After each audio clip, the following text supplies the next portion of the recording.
శ్రీ గురుభ్యో నమః. ఓం నమః శివాయ. శ్రీ కార్తీక పురాణము 12వ అధ్యాయము. ద్వాదశి ప్రశంస. మహారాజా, కార్తీక మాసమున కార్తీక సోమవారమున కార్తీక ద్వాదశి వ్రతమును గురించి సాలగ్రామపు మహిమలను గూర్చి వివరించదను విను అని వశిష్ఠ మహాముని ఈ విధముగా తెలియచేసిరి. కార్తీక సోమవారము నాడు ఉదయమునే లేచి కాలకృత్యములు తీర్చుకొని నదికి వెళ్ళి స్నానము చేసి ఆచమనము చేయవలయును.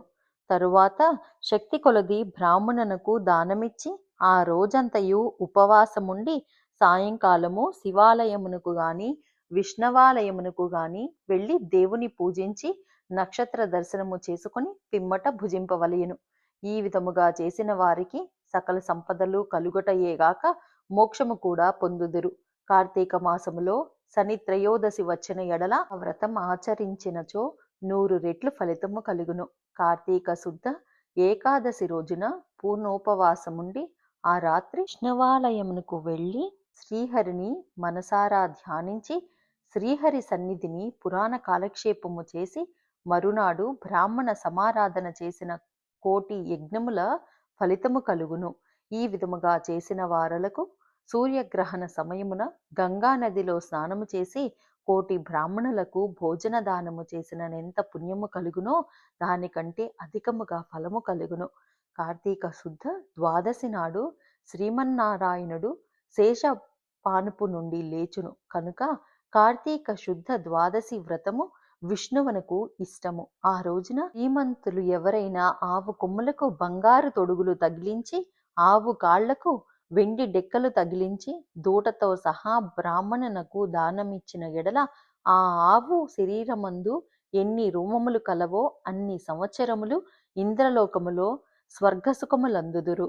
కార్తీక మాసమందు వస్త్రదానము చేసినను గొప్ప ఫలము కలుగును. మరియు కార్తీక శుద్ధ పాడ్యమి రోజున కార్తీక పౌర్ణమి రోజున కంచు పాత్రలో ఆవు నెయ్యి పోసి దీపముంచిన వారు పూర్వజన్మమందు చేసిన సకల పాపములు హరించును. ద్వాదశి నాడు యజ్ఞోపవీతములు దక్షిణతో బ్రాహ్మణునకు దానమిచ్చిన వారు యహపర సుఖమును పొందగలరు. ద్వాదశి రోజున బంగారు తులసి చెట్టును గాని సాలగ్రామమును కాని ఒక బ్రాహ్మణునకు దానమిచ్చిన ఎడల 4 సముద్రాల మధ్యనున్న భూమిని దానము చేసినంత ఫలము కలుగును. దీనికి ఉదాహరణముగా ఒక కథ కలదు, శ్రద్ధగా ఆలకింపుము. సాలగ్రామ దాన మహిమ. పూర్వము అఖండ గోదావరి నదీ తీరమందలి ఒకానొక పల్లెయందు ఒక వైశ్యుడు నివసించుచుండెను. వాడు మిగుల దురాశాపరుడు. నిత్యము ధనమును కూడబెట్టుచు తాను అనుభవించక ఇతరులకు పెట్టక బీదలకు దాన ధర్మములు చేయక ఎల్లప్పుడూ పరనిందలతో తానే గొప్ప శ్రీమంతుడుగా విర్రవీగుచు ఏ జీవికి కూడా ఉపకారమైనను చేయక పరుల ద్రవ్యము నిటుల అపహరింతునా అను తలంపుతో కుత్సిత బుద్ధి కలిగి కాలము గడుపుచుండెను. అతడు ఒకనాడు తన గ్రామమునకు సమీపమునున్న పల్లెలో నివసించుచున్న ఒక బ్రాహ్మణునకు తన వద్దనున్న ధనమును పెద్ద వడ్డీకి అప్పు ఇచ్చెను. మరికొంత కాలమునకు తన సొమ్ము తనకిమ్మని అడుగగా ఆ విప్రుడు, అయ్యా, తమకియ్యవలసిన ధనము 1 నెల రోజుల గడువులో ఇవ్వగలను. మీ రుణముంచుకోను. ఈ జన్మలో తీర్చని ఎడల మరుజన్మమున మీ ఇంట ఏ జంతువుగానో పుట్టి అయినా తీర్చుకోగలను అని సవినయముగా వేడుకొనెను. ఆ మాటలకు కోమటి మండిపడి, అట్లు వీలు లేదు. నా సొమ్ము నాకిప్పుడే ఇయ్యవలయును.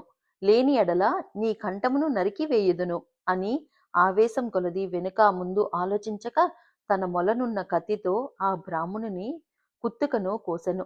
వెంటనే ఆ బ్రాహ్మణుడు గిలగిలా తన్నుకొని చనిపోయెను. ఆ కోమటి భయపడి అక్కడనే ఉన్నచో రాజభటులు వచ్చి పట్టుకొందురని జడిసి తన గ్రామమునకు పారిపోయెను. బ్రాహ్మణ హత్య మహాపాపం కనుక అప్పటి నుండి ఆ వైశ్యునకు బ్రహ్మహత్యా పాపం ఆవహించి కుష్ఠవ్యాధి కలిగి నానా బాధలు పడుచు మరి కొన్నాళ్లకు మరణించెను. వెంటనే యమదూతలు వచ్చి అతడిని తీసుకొని పోయి రౌరవాది నరక కూపములు పడ త్రోసిరి. ఆ వైశ్యునకు ఒక కుమారుడు కలడు. అతని పేరు ధర్మవీరుడు. ఆ పేరునకు తగినట్లుగానే తండ్రి సంపాదించిన ధనమును దాన ధర్మాలు చేయుచు పుణ్యకార్యములు ఆచరించుచు నీడ కొరకై చెట్లు నాటించుచు నూతులు చెరువులు త్రవ్వించుచు సకల జనులను సంతోషపెట్టుచు మంచి కీర్తిని సంపాదించెను. ఇటులుండగా కొంతకాలమునకు త్రిలోక సంచారియగు నారదుల వారు యమలోకము దర్శించి భూలోకమునకు వచ్చి త్రోవలో ధర్మవీరుని ఇంటికి వేంచేసిరి. ధర్మవీరుడు నారదుల వారికి సాష్టాంగ దండ ప్రణామములాచరించి విష్ణుదేవునిగా భావించి ఆర్ఘ్యపాద్యాది విధుల చేత సత్కరించి చేతులు జోడించి, మహానుభావ, నా పుణ్యం కొలది నేడు తమ దర్శనం లభించినది. నేను ధన్యుడను. నా జన్మ ధరించినది. నా ఇల్లు పావనమైనది. శక్తి కొలది నే జేయు సత్కారములను స్వీకరించి తమరు వచ్చిన కార్యమును విశదీకరింపుడు అని సవినయుడై వేడుకొనెను. అంత నారదుడు చిరునవ్వి నవ్వి, ఓ ధర్మవీర, నేను నీకొక హితవు చెప్పదలచి వచ్చితిని. శ్రీ మహావిష్ణువునకు కార్తీక మాసంలో శుద్ధ ద్వాదశి మహాప్రీతికరమైన దినము. ఆ రోజున స్నాన దాన జపాదులు ఏవి చేసినను అత్యంత ఫలం కలుగును. 4 జాతులలో నే జాతి వారైనను స్త్రీ అయినా పురుషుడైనా జారుడైనా చోరుడైనా పతివ్రత అయినా వ్యభిచారిణి అయినా కార్తీక శుద్ధ ద్వాదశి రోజున సూర్యుడు తులారాశియందు ఉండగా నిష్ఠగా ఉపవాసముండి సాలగ్రామ దానములు చేసిన ఎడల వెనుకటి జన్మలందు ఈ జన్మమందు చేసిన పాపములు పోవును. నీ తండ్రి యమలోకములో మహానరకం అనుభవించుచున్నాడు. అతనిని ఉద్ధరించుటకై నీవు సాలగ్రామ దానము చేయక తప్పదు. అట్లు చేసి నీ తండ్రి రుణం తీర్చుకొనుము అని చెప్పెను. అంతట ధర్మవీరుడు, నారద మునివర్య, నేను గోదానము భూదానము హిరణ్యదానము మొదలగు మహాదానములు చేసి ఉంటిని. అటువంటి దానములు చేయగా నా తండ్రికి మోక్షము కలుగునప్పుడు ఈ సాలగ్రామమనే రాతిని దానము చేసినంత మాత్రమున ఆయన ఎట్లు ఉద్ధరింపబడునా అని సంశయము కలుగుచున్నది.